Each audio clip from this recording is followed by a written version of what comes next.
Daily Bible reading, 1 Kings chapter 7, verses 1 through 26. It took him 7 years to build it, and it took Solomon 13 years to build his palace, until his whole palace was completed. He built the Lebanon forest house with 4 rows of cedar columns, and with hewn cedar beams above the columns. Its length was 100 cubits, its breadth 50 cubits, and its height 30 cubits. It was paneled above with cedar, with the planks that were above on the 45 columns, 15 in each row.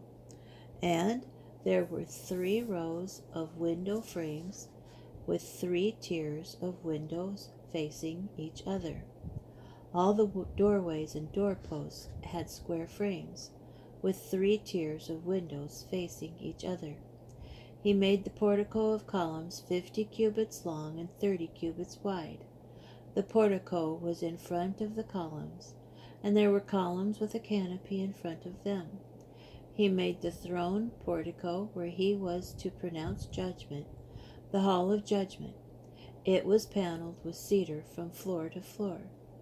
The house that he used as a residence in the rear courtyard back of the portico was of the same construction. Solomon also constructed a palace like the portico for the daughter of Pharaoh, whom he had married. All these buildings, from foundation to coping and all the way out to the great courtyard, were of choice stones, hewn according to measure, smooth on all sides. The foundations were huge blocks of choice stone, stones of 10 cubits and stones of 8 cubits, and above were choice stones, hewn according to measure, and cedar wood. The large surrounding courtyard had 3 tiers of hewn stone and a row of cedar beams, the same as for the inner court of the house of the Lord, and for the portico of the house. King Solomon sent for Hiram and brought him down from Tyre. He was the son of a widow of the tribe of Naphtali, and his father had been a Tyrian, a coppersmith. He was endowed with skill, ability, and talent for executing all work in bronze. He came to King Solomon and executed all his work. He cast 2 columns of bronze. One column was 18 cubits high and measured 12 cubits in circumference, and similarly the other column. He made 2 capitals cast in bronze to be set upon the 2 columns, the height of each of the 2 capitals being 5 cubits. Also nets of meshwork with festoons of chainwork for the capitals that were on the top of the columns, 7 for each of the 2 capitals.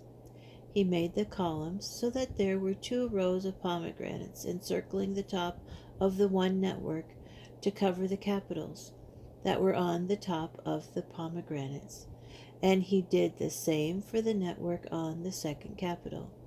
The capitals upon the columns of the portico were of lily design, 4 cubits high. So also the capitals upon the 2 columns extended above and next to the bulge that was beside the network. There were 200 pomegranates in rows around the top of the second capital. He set up the columns at the portico of the great hall. He set up one column on the right and named it Jachin, and he set up the other column on the left and named it Boaz. Upon the top of the columns there was a lily design. Thus the work of the columns was completed.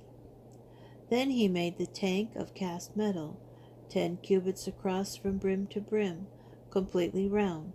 It was 5 cubits high, and it measured 30 cubits in circumference. There were gourds below the brim completely encircling it, 10 to a cubit, encircling the tank. The gourds were in 2 rows cast in one piece with it. It stood upon 12 oxen, 3 facing north, 3 facing west, 3 facing south, and 3 facing east.